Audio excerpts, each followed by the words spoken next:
Happy Halloween, Angeline here. Today I will be reading to you a ghostly encounter as recorded by Antonio Garces in his book American Indian Ghost Stories of the West.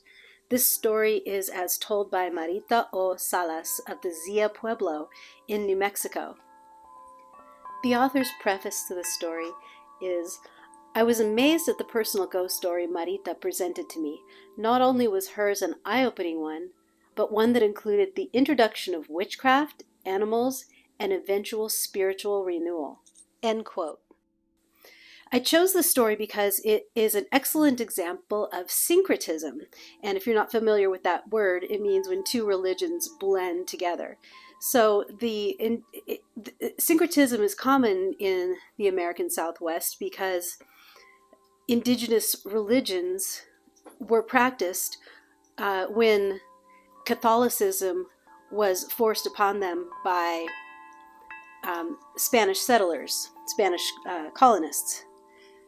So many indigenous practices continued, but adopted into them some of the characters of Catholicism. For example, in the Zia Pueblo, the Pueblo corn dance is celebrated in the month of August, concurrently with the religious Catholic feast day of Our Lady of the Assumption. Another interesting detail about the Zia Pueblo of New Mexico is that they speak, it's a multilingual community. They speak English, Spanish, and the traditional language of Carrizan. So here is the story, as told by Marita o Salas. I've lived on the Zia Pueblo for most of my life, but today I reside on the Santo Domingo Pueblo with my husband, Martin. I've had a lot of experiences with spirits, and I'm not the only one in my family to admit this. Encounters with spirits tend to be common within the Salas family. I know it's a gift, but it's a gift that must be treated with respect or terrible things could take place. I believe that with our sharing of knowledge, others might be more open to accepting visits from our friends and families who have gone over. Saying this, there are many who are totally scared of just the thought of possibly seeing a ghost or spirit. I believe that unless you realize early on that such things are for the most part positive, you'll be missing a great opportunity to learn. That's how I look at it. One of my experiences took place in 1996. I'll tell you this one story for your book. I've encountered many more, but this is the only one I'll share with you. I was 22 at the time. My sister Lorena had given birth to my niece, Agatha. Before Agatha was born, my sister had gotten into an argument with a woman from the San Felipe Pueblo. Both of these women, in their younger days, attended the same high school, and for years they had never gotten along. Their hatred for each other revolved over a guy, of course. Lorena and the other girl were both interested in this one Santo Domingo fellow who today has moved away and is married and living in Los Angeles. Anyway, they never got along since high school. By chance, Lorena and this now grown woman happened to meet one day in the Sandia Casino's parking lot. The other woman's father, when alive, was known to be a witch in her pueblo. The woman cursed at Lorena and noticed she was pregnant. Pointing to my sister's belly, stated in her own language, that baby is going to always have a fear of the dark because the darkness will always be her worst enemy. My sister cursed her right back in our language. Then Lorena and her husband got into their car and drove home.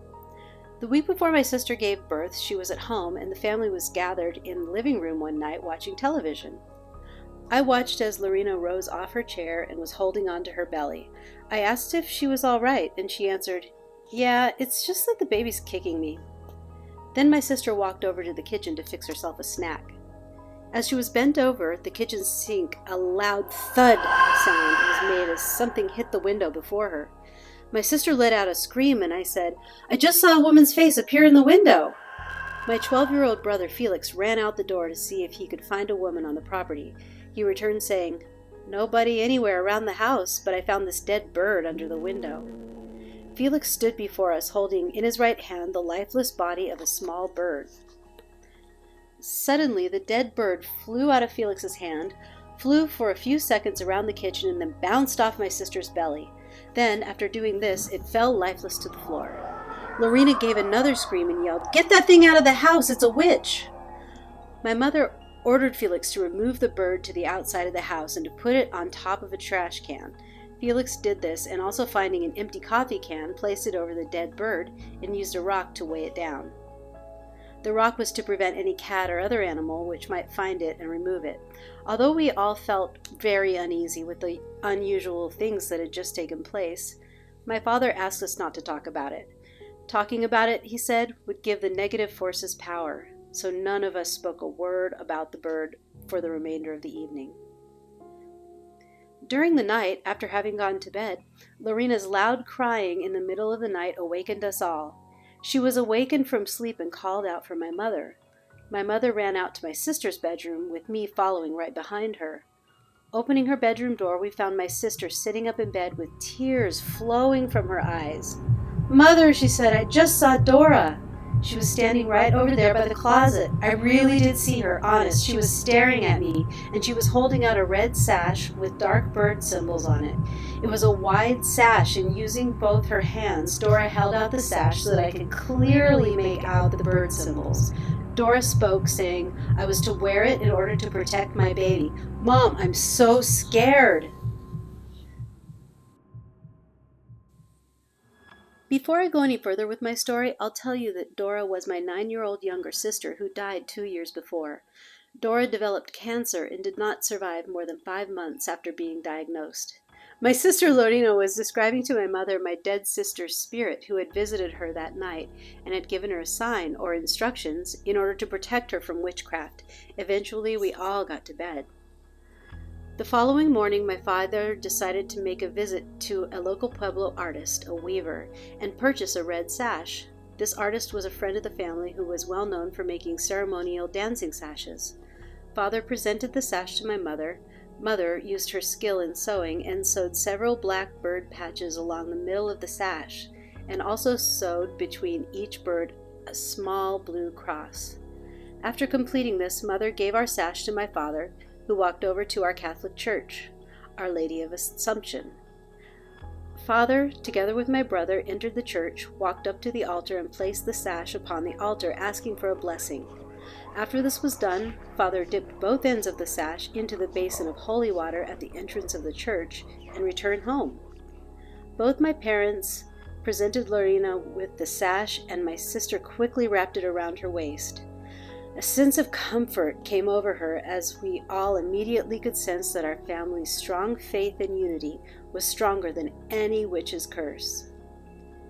That same day, my father asked my brother to light a fire and burn the dead body of the bird.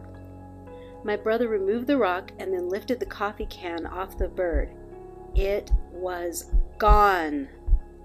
Strangely, in its place were 2 short black feathers tied together with a short black cord. Hearing what had taken place, my father walked over to the trash can, and using a long stick to drop the feathers onto the ground, he covered them with sticks and paper.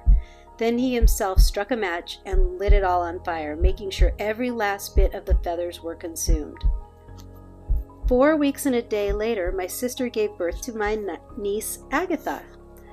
Lorena and her husband named the baby Agatha, but gave her the middle name, in which our language means Little Bluebird.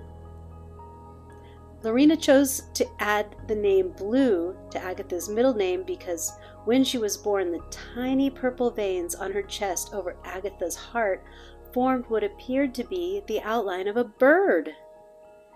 Today, my niece is a happy and healthy young girl. She even dances at our Pueblo's feast day and is a great student. So everything turned out fine. When she dances, Agatha always dresses using the red sash our family gave her mother years before. It's comforting to know that when confronted with evil, my younger sister's spirit came to our family's defense. I know there is goodness in the world, and all we have to do is work towards defeating the bad that wants to take over. Sometimes we the living need a little help to remind us that this is so. I'm telling you my story because I know that the more people know that evil has no power over goodness, in the end, evil will consume itself.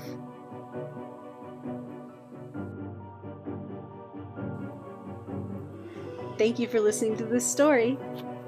I hope you enjoyed it.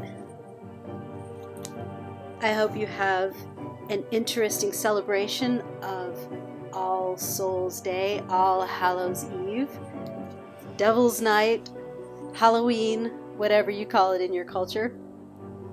May the fire inside you continue to burn brightly.